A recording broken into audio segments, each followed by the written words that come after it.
PRX.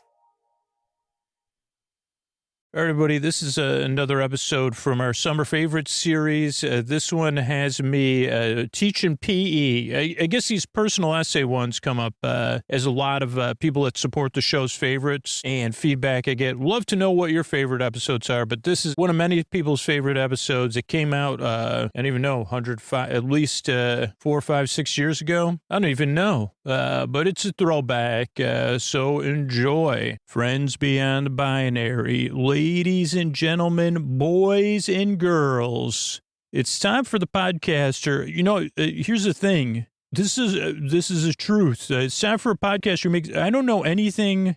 I don't understand hair conditioner, and I know people are going to laugh at that. Hair conditioner. I don't quite get it. I conditioned my hair today, and it's kind of in my face, and I only do it every once in a while because they say, I'm supposed to be doing this every once in a while, huh? But then I'm like, but I'm not supposed to overdo it, but I don't bother to Google it. And, I think it's softer. Is it like moisture? I'm not kidding. I'm not kidding at all. People are going to think I'm making this up or just doing a bit. Is it like moisturizing your skin? Is it, I guess it's a real thing because it's been around for so long. Otherwise, I'd say, is that like, I don't know, something that you're supposed to do all the time, but then you say, do we really need it? But here's the thing. Let's start a talk. If you're a regular listener, because if you're new, you're like, what did I tune into? But my hair really is, it's in my face. But I say, well, it's kind of soft. So it's not bad. It's just different. Great question. When's the last time I conditioned my hair before today? Was accidentally 4 days ago because I thought I was at my parents' guest bathroom and I thought it was shampoo. So instead of washing my, that's probably giant error. I didn't even wash my hair. I just conditioned. I said, well, I'll just condition it, I guess. I said, like, it wasn't until after I had rubbed it in.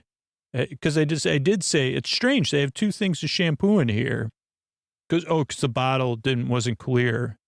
Nothing's clear here. And if nothing's clear here to you, you're in the right place because it's time for Sleep With Me, the podcast that's here to keep you company and take your mind off stuff so you can fall asleep because you deserve a good night's sleep.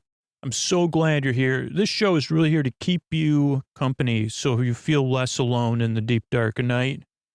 And if you're new, it does take a few times to get used to the show. It's very different, and I'll talk more about that coming up in the intro. But I'm so glad you're here because you deserve a good night's sleep. I'm here to try to help. And I appreciate you checking the show out. And these sponsors are how we're able to do this totally optional, 100% free twice a week. All right, everybody, it is Scoots. This is where I talk about the Patreon. It is time to set your reminders to check out the Patreon tomorrow. So I heard from more and more recent patrons just tell people to set a reminder. We really do want to support the show because we know how good it feels when we support the show. We know about all that sweet bonus content, and we know we rely on the podcast night after night after night, and we appreciate the work that goes into the show. But really, it comes down to it really feels good to be a patron, but a lot of the recent patrons said the biggest hurdle is remembering in the morning. So right now, set an alarm for yourself. You could use Siri on your phone. Just press down the button and say, hey, SIRI, remind me tomorrow at 10 a.m. to go to sleepwithmepodcast.com/patron, PATRON, or hey, smart speaker whose name starts with a A or a G or whatever, or on your Android phone. I don't know how to do it. You could actually manually set an alarm or write a note and put it on your floor. Go to sleepwithmepodcast.com/patron tomorrow and support the podcast that puts you to sleep. Set a reminder right now. Go ahead. I'll give you a few seconds. That's sleepwithmepodcast.com/patron. Go to sleepwithmepodcast.com/patron. Okay, great. You got that set up. Thank you so much. And thanks ahead of time for setting that alarm, taking action. You'll be doing yourself a favor once you see all the amazing bonus content and what you can do with it, but you're also going to feel great about it. And then join the Patron Discord, and you'll be a part of the Patron family. So that's sleepwithmepodcast.com/patron. Thanks, everybody. All right, everybody. It is time for the Sleepy Supporter Zone, the one part of the podcast where we talk about the deep, dark night united. We're all in this together. And Sleep With Me depends on direct listener response. There's a lot of people who really depend on the ad-supported show because they can't afford to pay for the ad-free version. And this is where we generate that enthusiasm for the people that are doing that, making it possible. And I wanted to thank Taylor and Christine, who both took that Helix quiz. Taylor got matched with the Helix Dusk. Really appreciate it. Really appreciating you letting Helix know you checked out the Helix quiz. You're thinking about getting a Helix. Take the quiz at helixsleep.com/sleep. And like Taylor, let me know, let the Helix know you took the quiz. Let me know what you got. That's what I'm sleeping in, the Helix Dusk Lux. So thank you, Taylor and Christine. So if you want to hear your voice, your not your voice, your name on the Sleepy Supporter Zone, check out one of our sponsors. Take a quiz, download that ZocDoc app, check out Air Doctor, check out Progressive, our new sponsor Odoo, Polysleep, Helix, whatever it is. After you check them out, let the sponsor know about it. Let me know about it, especially if you support the sponsor, because then, I mean, obviously that's what they're looking for. But even knowing that people are interested in them and taking action is huge. So I appreciate everybody that does that. And you know what? I know now as a fact, there's so many people that appreciate it too, that are really, really thankful because they're getting ready to fall asleep here as we wind down the show. So thank you so much for taking action. And if you do that, you want to hear your name on the Sleepy Supporter Zone, I forgot. You fill out the form at sleepwithmepodcast.com/sponsors. Second part of the Sleepy Supporter Zone, you getting the support you need right now. There's links to resources if you're having a tough time. You could connect with, including international resources. It's also about being a part of positive change, not just saying Black Lives Matter, not just saying stop AAP, I hate, not just saying support Ukraine, but taking action, learning more. There's a couple things we've been doing this year. Supporting the Trevor Project. We were supporting the Orlando Park Stop fundraiser. You can still use their link, orlandoparkstop.com/charity, to support the Trevor Project with one-time or monthly support. Or you can join us in building hygiene kits for the Midnight Mission. Use a link in our show notes. And that's it. Mystery Bard, a lot of people help out on this show. Who are they? Posty poster son sounds like an earful. Wrote the theme song. Edits episodes. Carl W. the legend. Also edits episodes. Ashley, Kenny, Scotty, Jennifer. Runner.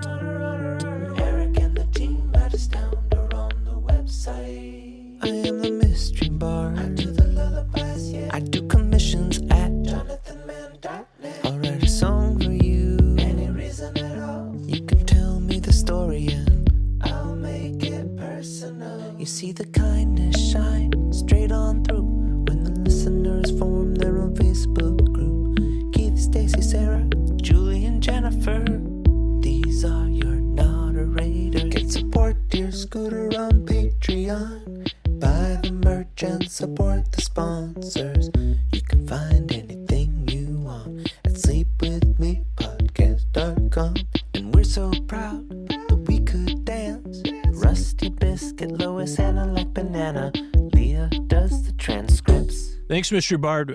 By the way, most comfortable way to listen to Sleep With Me branded sleep phones. Just use our link, sleepwithmepodcast.com/sleep-phones, and use Sleep With Me at checkout. What do you say we slow it down and get on with the show? Ladies and gentlemen, boys and girls and friends beyond the binary. It's time for the podcast. Like the perfect narrator for this podcast would be Diego Luna, Luna.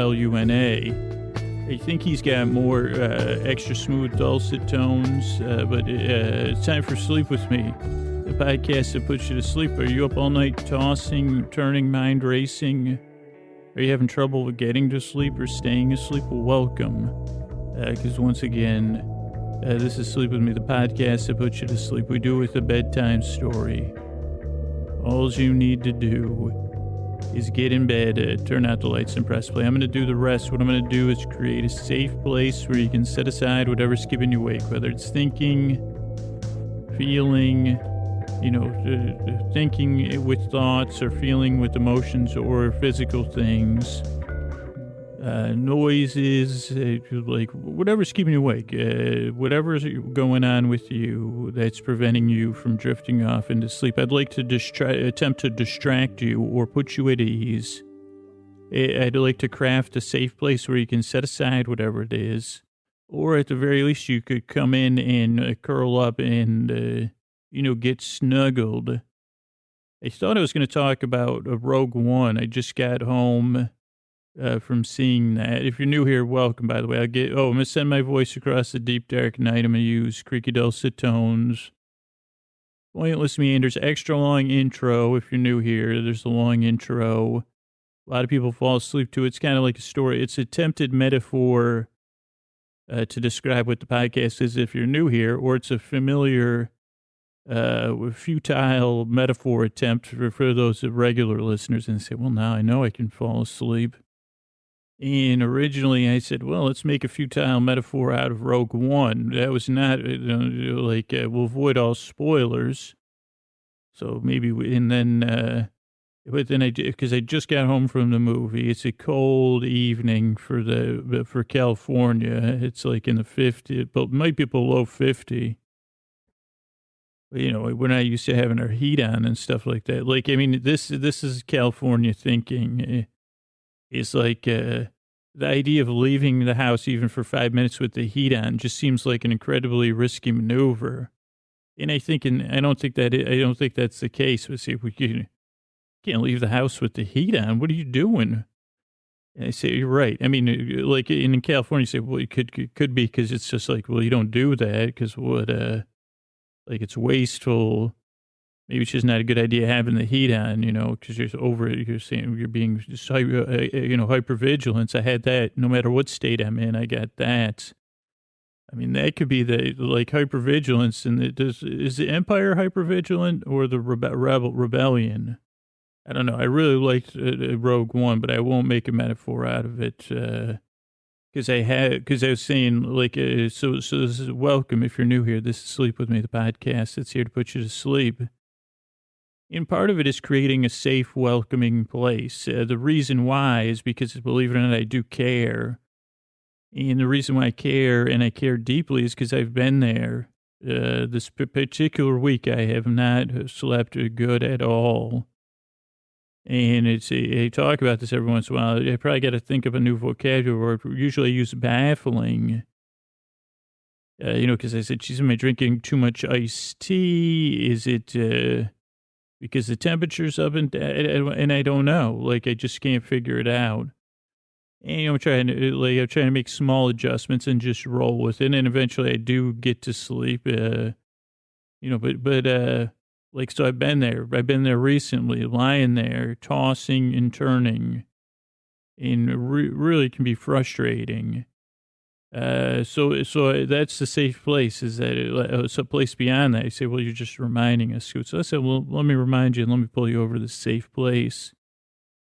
But let me see if I can make a misguided metaphor about it. Because so for Christmas or the holidays, I have a dog named Koa, and she has a chair that has become her chair. I don't know if I think for a little while I tried sitting in it. It was a chair, long story, but it's a chair that no one really liked anyway. But Koa, it's her chair, and she sleeps in that, or she sleeps with my daughter. And she also has a dog bed. Usually the dog bed's right outside in the hall outside the kitchen. So she just lies in the dog bed and stares at us while we eat and puts on her begging face or her sad face or, her, her dog, saying, hey, come on, you're the, so she has that bed. But I thought for this holiday season, I'd get her a couple beds. In her current bed, it's like what is that called? That's a rectangle. She has a rectangular memory foam bed with a removable washable cover. And it's pretty convenient, but it doesn't have that place. It doesn't have a safe place where she can snuggle in. Now her chair, it has like arms, and then sometimes like any old sheets I give to her, and then she builds her own nests.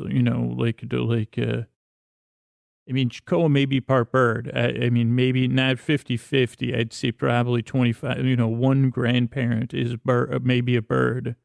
But she builds these nests, so I make sure I have blankets for her. And it's cute because you'll see, like, sometimes she'll come home and she's dragged the blanket to her, but, into different places and built a nest. But around the holiday, I said, Scoots, why don't you get her a bed with those, I think they're called bolsters. It's like a built-in safe, it's a built-in nest, or these nest-like beds. And I said, great idea. And I said, was able to get a deal on them because I was testing out a company. And so my policy is not measure once, cut twice. It's, don't measure, make assumptions, and then complain about it. So I bought 2 different beds, and I tried to just guesstimate what inches, like, what feet and inches. Like, I just said, well, okay, those are numbers up there. 45 of what? I don't know if that was an inch or millimeter. And I said, how many feet is Koa? Is she 3? She's definitely 3 feet. And I said, I don't know. Let's click the middle one. So I bought the medium size of these 2 different beds with bolsters, one a circle and one a rectangle. And then, like, because I figured this is a safe place for a dog, she's going to snuggle right up into that bolster, be so picturesque. She'll be happy, and she'll still have, she'll still be able to nest, but this will just give her one more option. And then I opened the first one, which was the ovular bed. And it was a little bit smaller, but Koa kind of likes getting compact. So I said, well, this will work out. And it said, leave the bed out and let it inflate. It had loose material in it. And here's where everything kind of goes haywire. Because they said, hey, Koa, I want you to meet your new bed. And first she checked it out. Then she lied on it. Then she flipped it over. And my alarm didn't go off right away because she flipped it over and then she was pawing at it and then she flipped it over again. And I said, well, it's so smart. I have myself a smart dog. She's not going to take, she looks a gift horse in the mouth. She says, well, what is this gift? Let me investigate it. Go back to Carthage or whatever, And so then, then I put it on her bed for a while, and then, this was probably on a weekend, and then I went to work, and when I got home from work, the bed was, now luckily, I think maybe I only went out to the grocery store, because when I got home, she had torn open the bottom of the bed, and she was removing the stuffing, because it had that, it had the kind of stuffing that looks like clouds, like if you're going to make clouds for a train set or something. And it wasn't totally destroyed, but I called the company or I emailed them. I said, Jesus, bed, my dog took it apart in 1 second. Could you, refund me the money or something? I'm not happy. And they said, sure, send us a picture first. And then I sent them a picture and then they credited me the money. And then I put the dog bed in my pile of to-dos, physically. I have a physical to-do pile. And then one day something else came up and I said, well, let me try that square bed. And again, I guess I don't have, sometimes I don't hit record on life lessons, I just let them pass me by. Life lesson is better learn, is sweeter the second time. Not really. Sweet is in, too tart, as sweet as a sweet tart the second time you learn it. I think that's, there you go. Put that on a mug. People, a life lesson is as sweet as a sweet tart, as sweet as a shocker. It'll give you spree fever when you learn it the second time.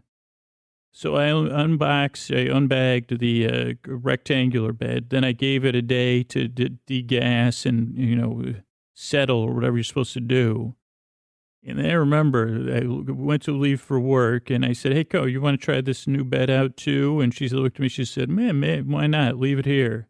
And part of my brain said, what are you doing? Maybe you should let the dog have it under observation. And I said, well, she's not going to mess up 2 beds. Maybe that first bed was defective. And this was a bigger bed, so it was more her size. And I went off to work. And then when I got home, the bed was, shredded, gone. It was, It was like she like, you know, when I don't know if anybody watches Top Chef or eats at those kind of restaurants, but, you know, I think this was about 4 seasons ago. Everybody was into deconstructing cuisine. She just said, well, I'm going to deconstruct this dog bed and spread it around the room and leave it there. And I said, wow, okay. Won't be, and I said, well, what does this company think if I send them another email? They said, well, no, only one return via life lesson, Scoots. So that's why this podcast, believe it or not, doesn't come in physical form, because of like these lessons that I've learned. It's just easier to make a silly podcast. And actually, Koa, I play the podcast sometimes for her via the woman that lives in the Echo Dot. And I say, hey, play Sleep With Me podcast. And she just plays it. And so far, Koa hasn't, you know, been like, she listens to 8 to, you know, 9, probably like 9 hours of the podcast. And I don't subject it to her every day. You know, just the days when I'm, you know, behavior modification. No, just kidding. So I guess that's what I'm trying to do is create a safe place, because it's not easy. You can't purchase a safe place. I guess you can't buy love. You can't always buy a dog bed that's a safe place, but you can try. I mean, what I just did was wash all our sheets and say, well, let's go back to building nests. It seems like much less expensive and, you know, less like, why don't you just, you know, less, you know, and then less cleaning up. I mean, my daughter and I did have a dog bed, a snowball fight, you know, based on the internal ingredients of this dog bed. So that's, I guess if you're new here, that was a metaphor attempt. It wasn't, I don't think that was a full metaphor, half metaphor, quarter past metaphor. For how the podcast works. But I want to create a safe place where you can set aside what's keeping you awake, or that'll distract you from what's keeping you awake, or, you know, make you giggle or something and dread bedtime a little bit less, to feel comfortable, to feel safe, to feel validated, because you are my friends beyond the binary, each and every one of you. And, you know, I can't get mad at a dog for ripping up a dog bed. You know, she's the third time, like a third time's a charm with those life lessons. That's what I keep telling myself. And then I say, well, why does a cat have 9 lives? Because there's 9 life lessons to be learned, internal critic. So, you know, we'll just keep learning them one step in front of another or after another. We're all in this, you know, that's why I send my voice across a deep, dark night, because I've been there. And, you know, maybe you can do it in some metaphorical attempt for somebody tomorrow when you're well, you know, better rested, say, you know, just give them a smile or a pat on the back. But I'm glad you're here. And I really hope and I really yearn to help you fall asleep. So thanks for stopping by.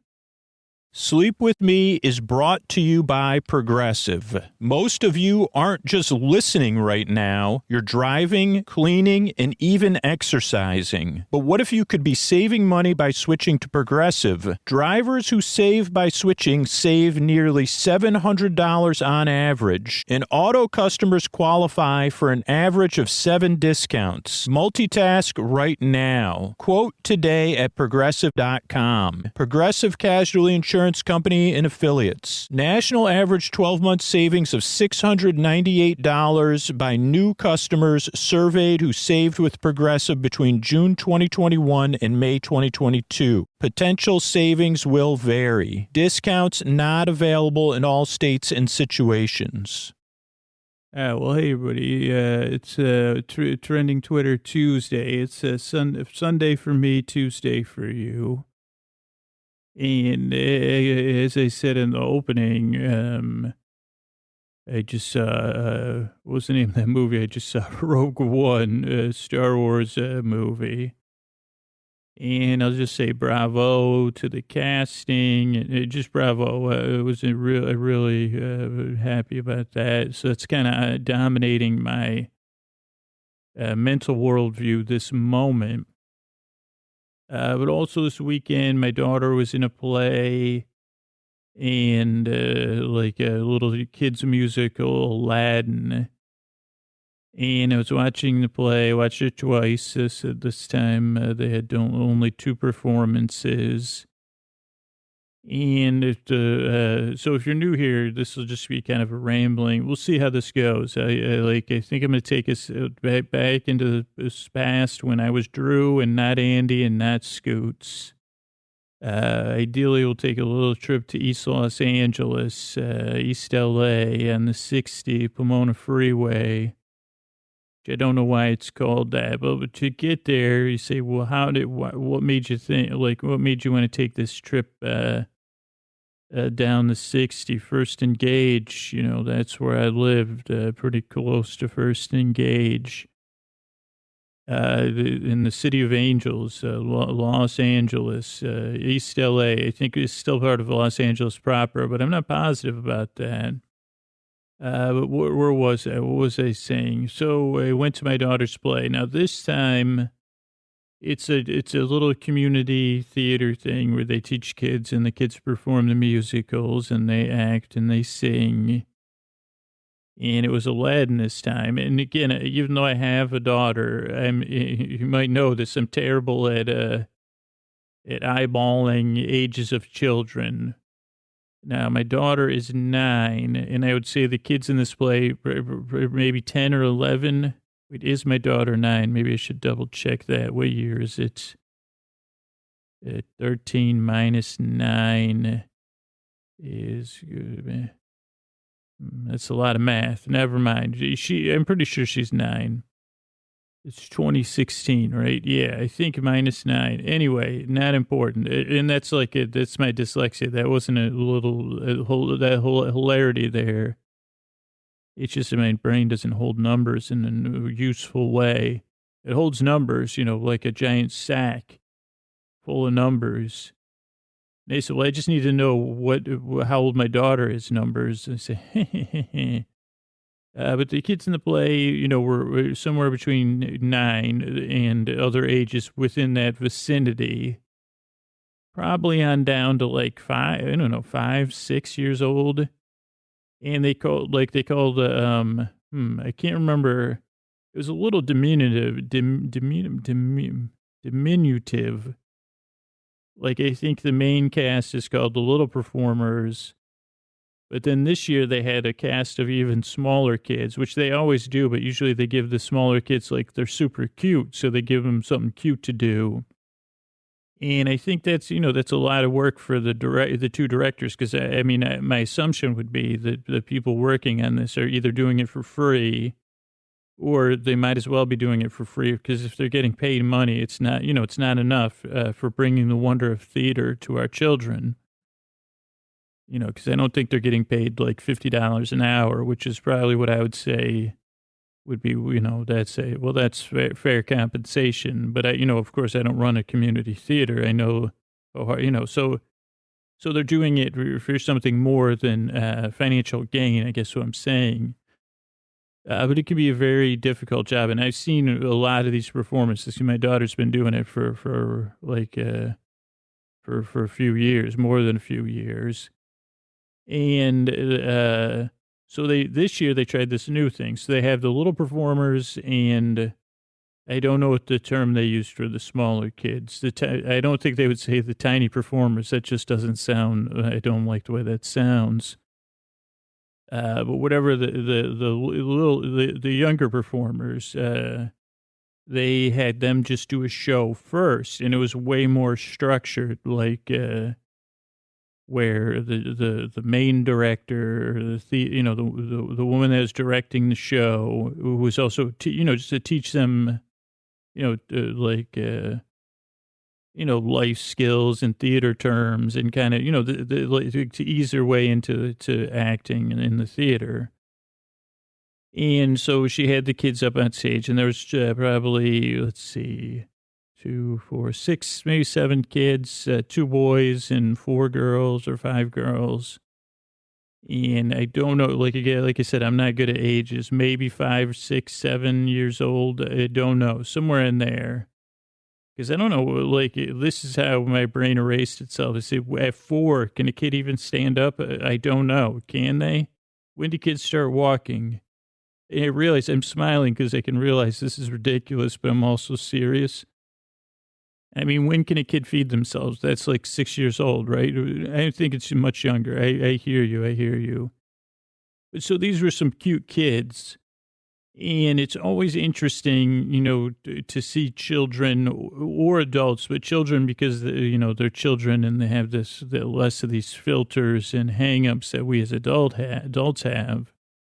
And the younger they are, the even more like that they are. So to throw these kids up on stage and they were the center of attention, it was very structured, but they were all standing on stage. And it was just really fun to watch how the different kids acted. And there was one young woman that was really I mean, all the kids. It's just, if you know what I was saying, it's like they can't believe they're on stage, or they don't care. So then they're like, "Oh, there's my aunt, there's my mom," And it was such a good idea because, the director and the assistant director were able to kind of control the kids and keep their attention. And they said they just asked some questions, but then the kids were improvising hilarious, answers or saying, "You're just acting," kind of funny stuff. But I also noticed that like one of the kids, it was like, oh, like the kids are so without hang-ups that it's like, man, a couple of these kids almost seemed like they were drunk with the spotlight. Like this one young woman, she was like moving around, waving at people, cracking jokes. And I forgot, in like at this age, so I think this would probably be pre-K or kindergarten age. And again, I'll try to figure out, maybe I could try to figure out what the different non-kindergarten terms are, because I don't know, and then I always get mixed up. But I also like how kids are developing their own relationship with their body, so they have less control over their body. So kids will just fall down, or they'll just have one limb, and then, it's not clumsy. It's like it's something different. And this is what made me think about East Los Angeles in a weird way, and how much affinity I have for that. But it was a time that was a long time ago now, but it just seems like it was just yesterday I was living there. And I guess it's a good time to go into it. Like, so the kids did a great job on the stage, but it was just like, it's just wonderful to see, like the freedom of the youth, and made for good, but hard to keep your attention, kind of like this podcast. It's like it has these impactful, entertaining moments watching really young kids on stage, but at the same time you're like, okay, let's. I mean, I guess that's the cynical part of me. Like, you can wrap this up. I want to see my daughter perform here. Let's keep this going. But so East Los Angeles, I don't know if I've shared very much about this part of my life on this podcast. Maybe I have. So I'll probably have to do some setting up, and then like maybe a short segment about like the kids and what made me think of that. But maybe there's also like broader lessons in here about like unfiltered youth, and about what it means to be lost and finding your way. So like this kind of goes all the way back to like when I was graduating from university or college, depending on where in the world you live. Or is it also called secondary education? I don't know. But when I finished up school, I was going to school in the Bronx, New York, in the Bronx of New York. And I wasn't sure what I was going to do. I didn't think, and again, my lifestyle, and like my inability to manage my lifestyle also probably played a subtle effect on this now that I don't party anymore. But as I finished up school, I kind of knew I had to get out of New York, because I said, this is a lifestyle. I don't know. I just kind of worn myself down with, just the fact that you could go all night. It's a bright lights, a big city, not anything glamorous, just I just been going a little too hard. And I said, well, geez, but most of my friends were staying there. And it's a place I loved, but like the Bronx and New York City, I loved it a lot. But I didn't know what I was going to do. And I didn't even have like the confidence or the wherewithal. Like I probably would have just taken any job, which probably would have been in like the insurance business. Cause I think those were the jobs at the time that were kind of the easiest to get. And who knows what would have happened. But so I was very lost. And I remember as we got towards the end of the year, people started getting job offers or going to medical school or going to law school or just deciding, okay, I'm going to stay in New York City. So where am I going to live? Or am I going to, try to transition to a job and an internship? And for me, I didn't know. And I said, well, I don't know if I could stay here because I don't know if I could trust myself in.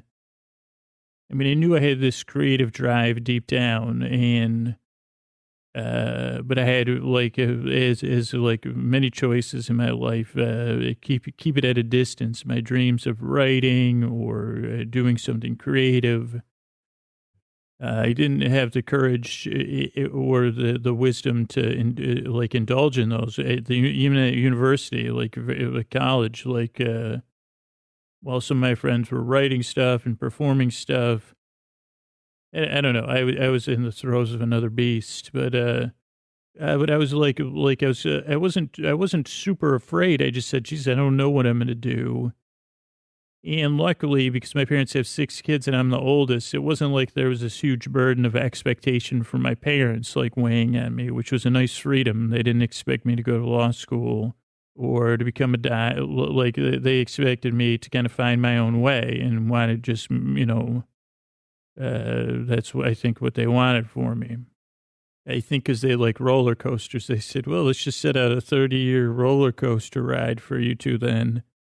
But so, I don't know. So at the time I was like, what am I going to do? And I had like the only thing that called to me was this one friend of mine was going to go work on you hear about this too. He was going to go to Alaska and work on like some sort of fishing thing. I think that's now a TV show, like Ice Road Fisherman or something, right? And he was going to do that, and I guess you get a ton of money. But this guy, I mean, he was already like he was like the definition in a good way. He was one of the nicest guys at our school, best looking guys at our school, best shape. I think he was really well off, like too. And he was like extrovert, like in a nice person. Like he had everything going for him, and he was a good person. So I was like, well, yeah, you could go fish in Alaska, and you'll be fine. I don't think I could do that. But of all my options, and he was even wanted to take me under. I'm like one of those people that people like to take on. You say, let me keep an eye. Don't worry, we'll go fish in Alaska together.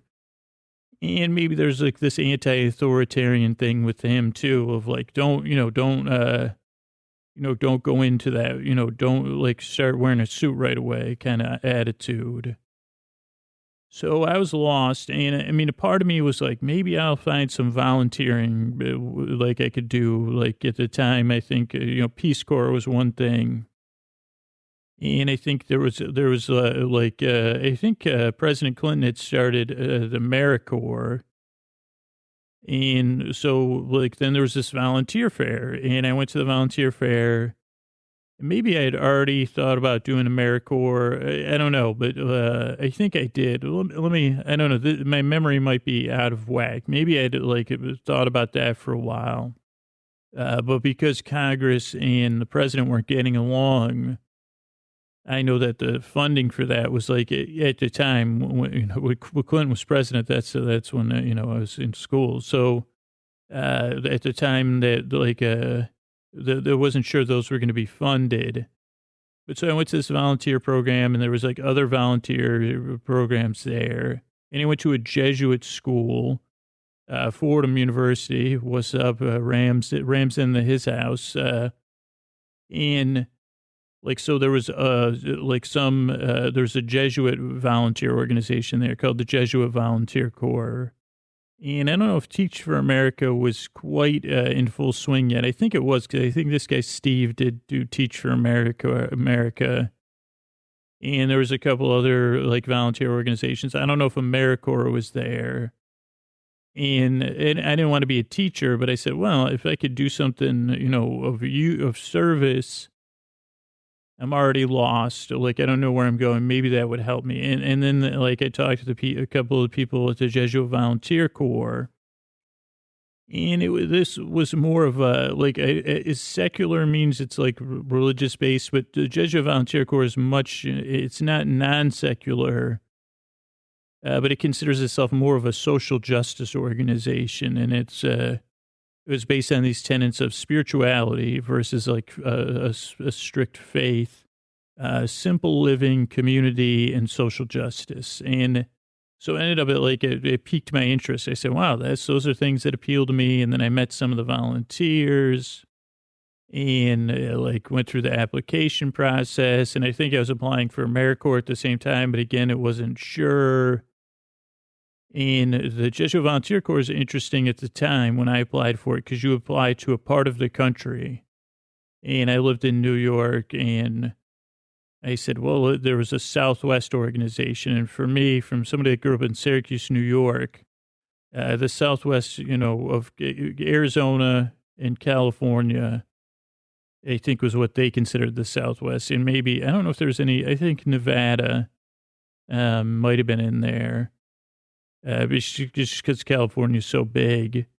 But so you apply for a region, and so I decided, well, and for some reason I don't remember exactly why I was enamored with Arizona, which thank goodness for not having any qualifications, as I'll explain in a minute, because I don't think I'm an Arizona person. Nothing against Arizona, but it was it's been a process. But so I applied for the Southwest region, and then what you do is you go through. They have all these jobs, and you pick 10 jobs, and that it includes where you're going to live within the jobs.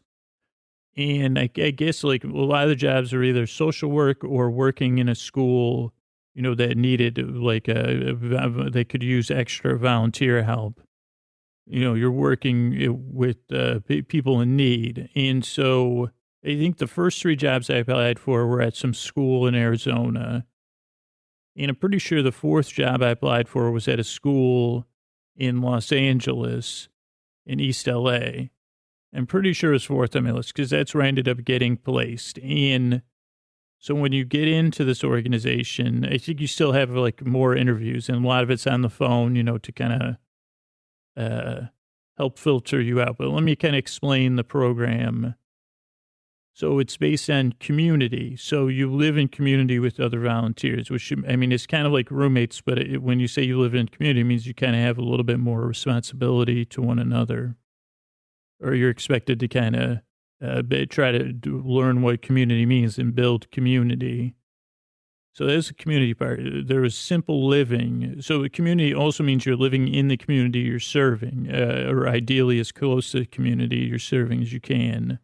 And then simple living means, it can mean anything, that's a pretty big term. But at the time, it also meant that as part of your placement, you got a place to live, and, the utilities paid for, or we paid for the utilities.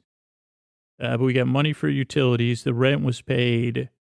And then you got $75 a month for food. And then $75 a month for spending money for personal stipends, which even now I can't believe. I guess you have to live in community at that point, or that's what my community decided. It's okay, well, we'll pool all our food money.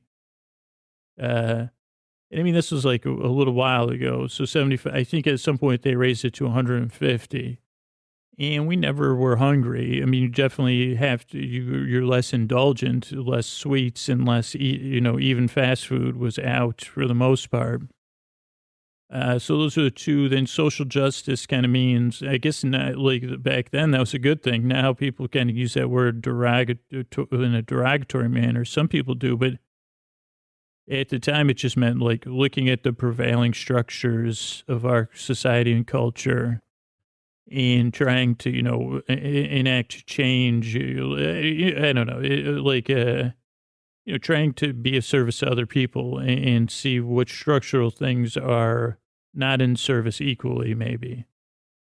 And I think all the organization wanted you to do was become more aware of like how the real world works for a lot of people. And let me talk a little bit more about this social justice thing before we get into spirituality, because I think that really works. Like living, like I can tell you there's a bunch of reasons this profoundly changed my life. This is a year-long experience, a year-long commitment too, by the way, that kind of starts in August and ends in August. But like the social justice and the community aspect, like living in the Bronx had already kind of changed and opened up my worldview, because I grew up in Syracuse, New York. And like, I think I was kind of a closed-minded person. Like I lived in my little Irish Catholic bubble, but I thought I knew how the world worked. And I really was probably just a closed-minded person. And then getting to the Bronx and kind of seeing like a much more wide open and diverse way of living and seeing how people are impacted by it, it just changed how I view the world. But then like this experience even opened me up more. And a lot of times I think like this isn't about me. It's just like what I've learned is that, it's really hard to imagine yourself in other people's shoes. But when you're spending time with people that are going through an experience, like it does change you, and it doesn't just humanize it. Like it lets you see their experience or experience their experience in an indirect way or a direct way, maybe. And it just profoundly changed how I view the world, I guess, in a slow, subtle way. And then the spirituality aspect, I think this program was kind of open to like, geez, what does that mean to you? Like there is this Catholic Jesuit influence to that. And the whole program was kind of structured around these Ignatian principles from St. Ignatius. But a lot of that is about discerning things and stuff like that. And I don't want to over-explain it or mis-explain it. But so those were the kind of tenets of the program. It was a year-long program. And it started, let's see, what do I want to fixate on? Like, I guess for me, like, I didn't think I would get in. And then when I got in, I think I was excited. Like, I was like, holy cow, I'm going to move. So I got placed in East Los Angeles. That was my fourth choice. And boy, was I lucky. It really changed my life. And I was living with one other man and 3 women. And so then at some point, and I think you're like you, pretty sure you just buy your own way out there. And so I flew to San Jose, California, which now I live in there. And we went for like a retreat and like a conference in Apatos, I think, California. On the coast. And so I flew in like the day before that, and I stayed at, I think, a Holiday Inn. And it was the first time I had been in California. It was the first time I had been west of the Rockies. Probably only like my 3rd or 4th time on a plane in my whole life. Actually, it might have been my 3rd time on a plane in my life, I think. Or not 5th time maybe? I don't know.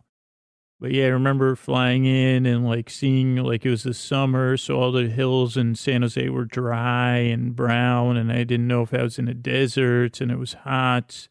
And I was like, this was an interesting year for me as an introvert, because I was feeling very introverted, but I was also feeling like I had this fresh start, like, so maybe I would leave some of my hangups and my problems behind me.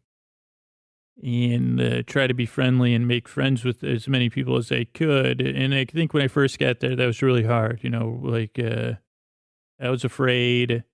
I think there was like one other person there that I kind of knew.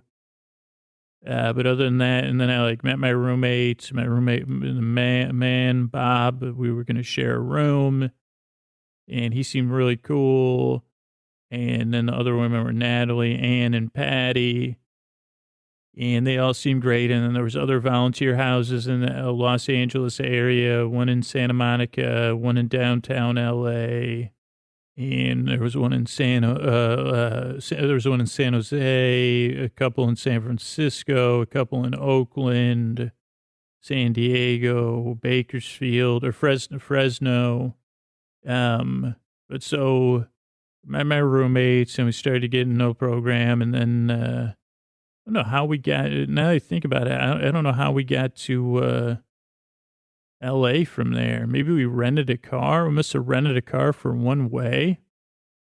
I think we must have, like, because I don't remember. I remember driving down, and that's like the best time to get to know people, you know. So we were like, we drove from Apatos, I think back inland, and then took the 5 down to L.A. And drove like, so all of us were new. None of us, I think maybe 1 or 2 people had visited L.A. before. And we drove to the house we're staying, which was a back house and behind a woman's house. And she lived in the front house with her aunt, and her husband had just passed away not that long before. So she was kind of still like going through that. And like, there was a car there. Not every volunteer group had a car, but we had like 1970s blue, like hoopty car, like a barely running. Can't remember. Maybe I'll think of that type of car. It was some kind of Chevy, I think. And so behind her house in the back, there was like a little, nice little small house, and it had a living room, and then a bedroom where me and Bob shared, and then I think it had 2 other bedrooms, and then kind of a small back room, and 3 women separated those. And it was kind of like an unofficial like lease, I think, because the landlord had a lot of rules, but it was her house, you know. It was like it was a little bit different. It was much more community, like an older school community, you know. But the one thing, the most interesting thing I think about the rules in the house was that there was no shower. There was no shower, and the bathroom was stucco. And for whatever reason, I think maybe just because of the stucco or like that the tub was there, one of the rules was you couldn't take a shower. Like you bathed like with a pitcher, and you just dumped the pitcher over your head, and you sit in the tub and wash yourself that way. And I guess it just took some getting used to. And then once you got used to it, I think I actually started occasionally taking like a full on bath, and there was only one bathroom, which I was thinking back on it the other day, and I'd like kick on some incense and maybe listen to some music or reading a magazine. I mean, maybe because I was a school teacher, I got home before everybody else, but I'd be locked in there, kicked back. And one other thing was that we couldn't hang anything on the walls except for like one rectangle of poster board. And it ended up that the landlord and I had a falling out, but not that important right now for this part of the story. But because of all these rules, I'm not I'm a person that, but at the time it was just like cool, like, and taking a shower tub. Well, I guess it was like not a shower tubby, but it was fun with the pitcher and stuff. And then, so then we all got there, and all of us got our jobs now. Anne, who stayed in LA, she still lives in LA. And sometimes you might see me post about when she has a play, and she does stuff at the Groundlings Theater. Now, she was a social worker, so she, like, literally, I think, had to start her job, like, if we got in on a Sunday or Saturday, she was starting her job that Monday, and she was working at, like an agency on Skid Row, and it was a very intense job, especially for somebody right out of college, like, to go right into direct service like that. And then the rest of us kind of got off a little bit easier. Like the other 4 of us had jobs at schools, and, kids stretch you in a different way than adults do. So let's see. So Bob had a school in East Los Angeles. Then Patty was working at a school that was on the other side of East LA. I'm not sure if it stayed in East LA or if it was the opposite way of Boyle Heights. And I don't know my directions anymore. So I don't know if it's still in East LA or what part of Los Angeles. It was like a couple bus rides, or she would drive. Bob would ride a bike to school, and then Natalie and we would walk to school. We both worked at Our Lady of Guadalupe School in East Los Angeles. And my job there, I had a couple different jobs, no experience, but I had a couple different jobs. I was a second grade teacher's aide with Miss Tehran. I don't know, it's been a while since I've spoken to her, but such a wonderful person. And Mrs. Lopez was the principal. She was awesome principal. She brought a lot of, she just seemed like she had a lot of activities and a lot of stuff going for the kids. But so I was a second grade teacher's aide and the PE teacher for the boys' PE teacher. And it was a school K through 8. And so this is when stuff starts to get interesting. Because the second grade teacher's aide, you're all right because you're kind of working like with like under the teacher, and Miss Tehran, she was a very professional teacher. And so she knew what she was doing. And then Bob, my roommate, he was also teaching PE. But so I was teaching PE to like first day, and they were like, okay, here's the PE closet, where all the balls are. And here's this book about PE. Your first class starts in this long. And I remember the school year, I think we had a couple days or maybe even a week or two before school started. So I said, well, maybe I'll do some reading about, what to do or whatever, but I never did. And that's what, this will be wraps around. I think the girls' PE teacher was a parent. And, so I learned so many lessons I gotta tell you, teaching boys PE, I wish I would have written down the lessons I learned on a daily basis. But what this play reminded me of this weekend was one of the best things I learned pretty quickly was the middle grades were the easiest, because the kids they're mostly so sixth grade was on the border, seventh and eighth grade were really hard. In kindergarten, I don't know if they had pre-K, but kindergarten and first were hard, but second, third, fourth, fifth were easy for the most part because the kids, they had control over their bodies for the most part. They were enthusiastic to play, and they weren't super competitive. So they weren't there's always competitive kids, and there's always kids that want to be the best and stuff. But for the most part, they weren't super competitive or mean or anything. Right around seventh grade, seventh and eighth grade were really hard to the boys, especially at first, because I don't have any classroom management skills, and I didn't really know that, or I guess I didn't realize that, there's going to be bullying and there's going to be super competitiveness. And your kind of job with the older kids and the youngest kids was to make sure nobody got hurt. It wasn't so much to control the chaos, I guess. So these two different types of chaos. And I don't know how I settled it, because this was football season and the kids wanted to play football.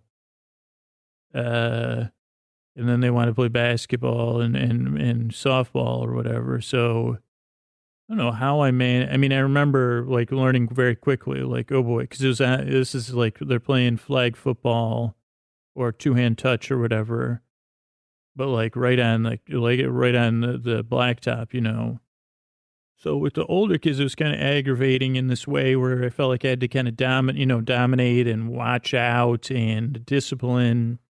And be don't push that kid, or don't throw, it could be tiring. it didn't really offer positive puzzles, because it was just kind of like these, it's just, like males on the cusp of their bodies changing. And then and then for me to try, just power struggles.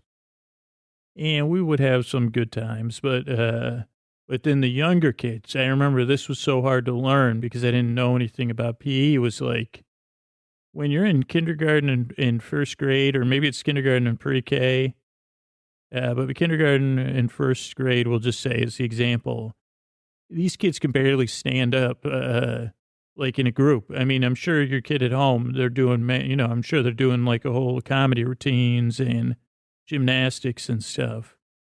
But when you're responsible for like 20, 30 of these kids and you get them out on some asphalt and you realize how, how like hard it is to manage because these kids, they'll just be falling down or bump it. You can't do anything that involves a group because they'll just fall over each other and run into each other and those kind of things. And I think I probably learned the hard way because probably the first thing I went to was, what do you call that? Kickball, like for the younger kids. Because I said, I remember playing kickball and liking it because most people could kick a kickball. Well, not, first, I think that's how I learned, like kindergartners really can't kick a kickball. Even if it's, I think I even tried like T-ball, kickball. And there was also a time I tried like superset. I think this is popular now, but at the time we had like a giant kickball. Like, and we did play that and it would just knock the kids over. That was like a scene of, like, that could have been a montage because I think maybe the kids asked because maybe we played with like fourth, fifth, or sixth grade. And the kids, it would be funny because the ball was huge. But it was like a couple of kids get, the ball was bigger than the kids and they'd go to kick it and they'd get bumped. So that ended that thing. And so there I discovered, and I guess this is like, this is where the lessons are in this podcast, down deep, where the lessons are meant to be mined, is if you ever find yourself in a position where you have to become a PE teacher of children, whatever age you're in when you're in kindergarten. Well, I don't know what pre-K is, I guess. Like, that's the other thing. Now they have transitional kindergarten, there's preschool, and there's pre-K. And I don't know what any of that means. I don't, even as a parent. So whatever. I think they had maybe they had pre-K, kindergarten, and first grade, where the kids are like really tiny, really cute. And you don't want them to get hurt. So you say, okay, kickball's out. First or second week, I learned that. And then I said, oh boy. So softball, you guys can't play softball. Maybe even tried like wiffle ball or even t-ball. And also the other thing is you got to keep these kids. Now this is where I learned, I quickly excelled, is like holding their attention. Obviously I could do the sleep podcast. So I can keep brain bots entertained. And I'm not trying to be demeaning, but I think my humor and my sensibilities, that's the like age range that they say, well, if you were going to do a comedy tour, Scoots, where would you do it? I say, well, yeah, like a kindergarten, I could hold a kindergartner's attention for 4 or 5 minutes. So that's where I'd like to tour. And that's why then, but I think like I'm good at holding kids' attention in that kind of context. So here's where we get into the meat. Like if you have a notebook, you don't need it because here's what you got to remember. Hula hoops in relay racing. Hula hoops in relay racing. That's all you got to remember. Because at some point I discovered by accident, by, desperation, like going through this closet, jump ropes. I think even for that age, jump ropes are dangerous for boys because I wasn't teaching the girls. They did do double dutch and stuff like that. But again, I think that's probably like the third, fourth, fifth graders. But at some point I stumbled upon for these little kids, the relay racing, and it changed everything, except that at some point the kids got sick of it. So then I had to keep inventing new relay races. And you like, here's the tenets of a good relay race. Hula hoops, just remember, and you say, and I don't know why we had a closet full of hula hoops. But we did. I was lucky enough to have a PE closet full of hula hoops.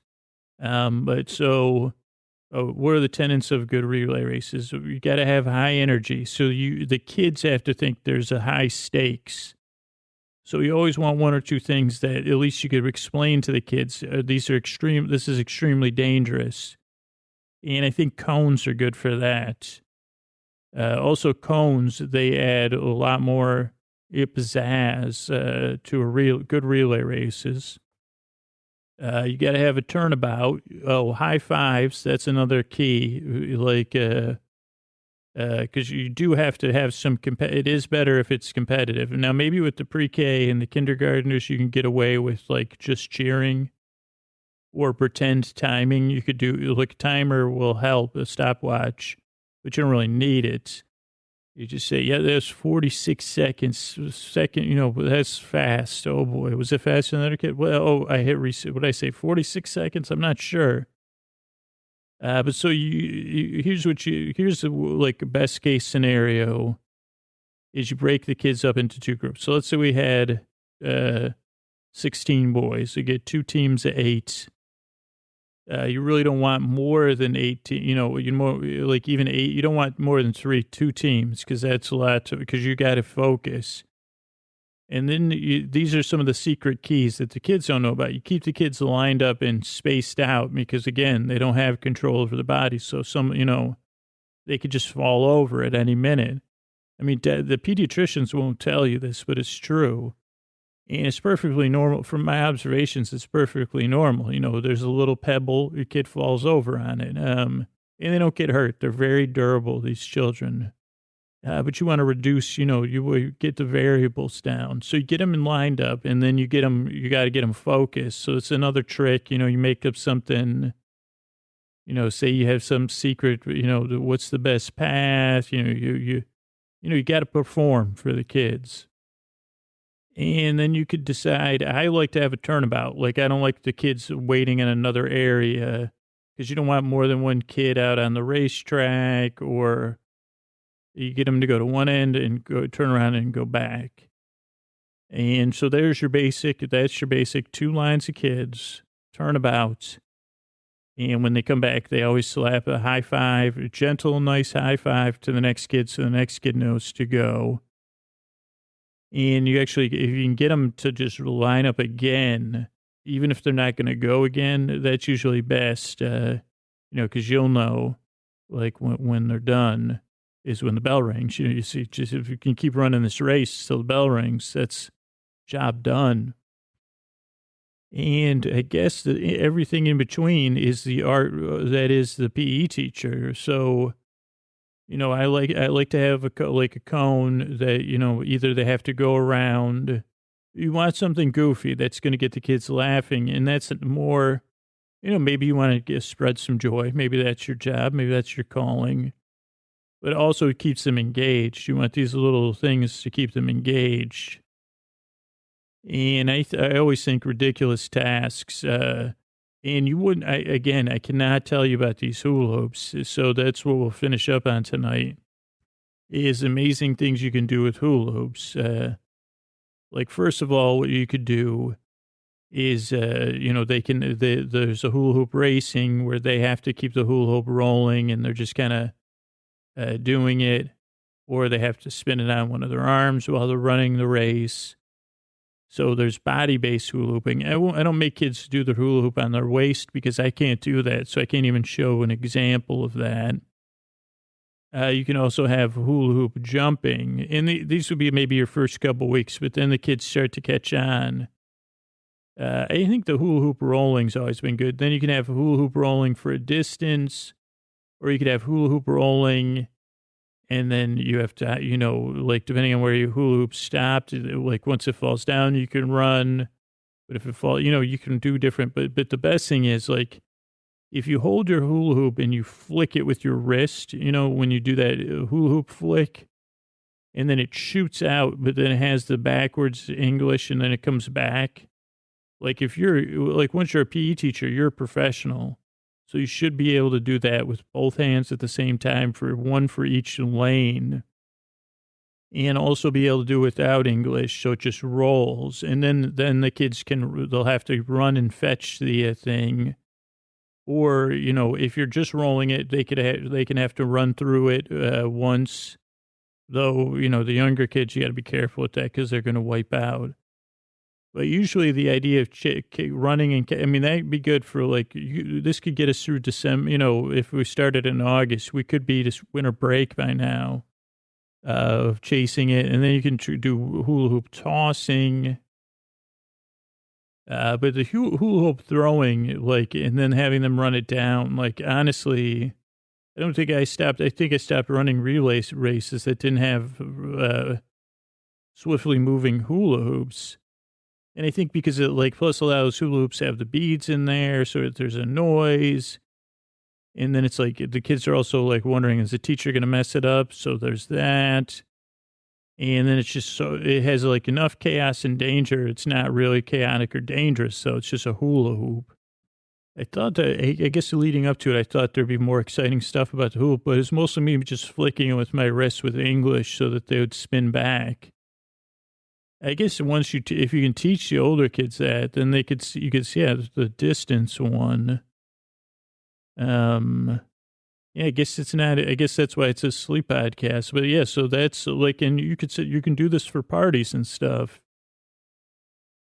Make sure and then Mother May I. That was another big one. If you're desperate, especially with kindergartners and first grade, maybe not first graders, but and make that into a you can start adding themes, but you got to do themes the kids would understand. So then you make them, they could be superheroes doing a hula hoop based relay race. But I got to tell you, I think the kids probably had a grudge against me because then I would rarely, do anything. Because once you get them lined up, you're like, wow, nobody's falling down. They're all in a line. I can see them all. You can monitor behavior. You can do that. So, I know we're ready to race when everybody's looking forward and standing 2 feet on the ground. I say, why hasn't the race started? Oh, well, this was my joke. I think I've shared it on there. I'd say, well, this isn't Shakey's. Only little kids in Los Angeles would get that. Even the kids didn't get it at first till I explained to them. So what do you mean this isn't Shakey's? They said, well, you could stand however you want when you're at Shakey's, but, we're getting ready to run a superhero-based relay race, so I need 2 feet on. Oh, okay, it's not Shakey's, you're right. So hula hoops, lines, cones aren't necessary. Just goofy stuff, and that's how you manage a PE. But yeah, I guess it wraps back around. It's almost like the kids are a little bit drunk is how it is. You're did you just fall down? Yeah, I did. I just felt, that's the kids to say, I just fell right down. I just fell right down. They say, all right, let's get you up. And then, at first I think I was more worried about them getting broken, and I said, well, I got to keep this. I got to prevent this. And the way I do that is to obsess about it. And out of my obsession, I grew a new obsession with relay races. And I guess that just touched on a little bit of my time in East LA, but a place I loved so much. I think, again, I was trying, I ran away from LA, just like I ran away from New York because I was afraid.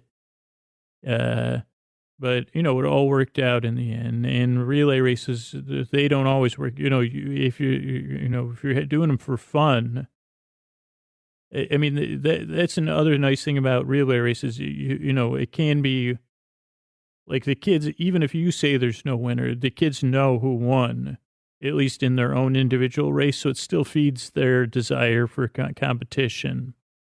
And you could have winners if you want, just it depends on the lessons. But trust me, less lessons, we're there for, it's playtime, structured play. I think that's what they actually call it. So yeah, there's some free stuff. Foursquare, the problem with that, I did hear you. I would play that sometimes with the kids, but, just on rec time, recess, because Foursquare, you got too many kids, and if you can't monitor them, it's not going to work. So, all right, that's it. Thanks, everybody, and good night. Everybody, this is just your reminder, tuck you in reminder to set an alarm tomorrow. If you're listening to this, you're hearing this, you're going to want to become a patron. You don't want to miss out on the subscriber summer, all the extra bonus content we've been putting out. You know, if we get a few hundred more patrons, we'll be able to put out tons of extra bonus content as well as putting out 2 free episodes a week. But set yourself a reminder. Say, hey, yeah, this podcast is important to me. I want to remember tomorrow to support the show. So sleepwithmepodcast.com/patron. Say, hey, smart speaker, hey, phone, remind me tomorrow. Go into your calendar right now. Set an appointment for 10 a.m. tomorrow to go to sleepwithmepodcast.com/patron. Sleepwithmepodcast.com/patron and sign up to support the show that's putting you to sleep on a regular basis. Thanks.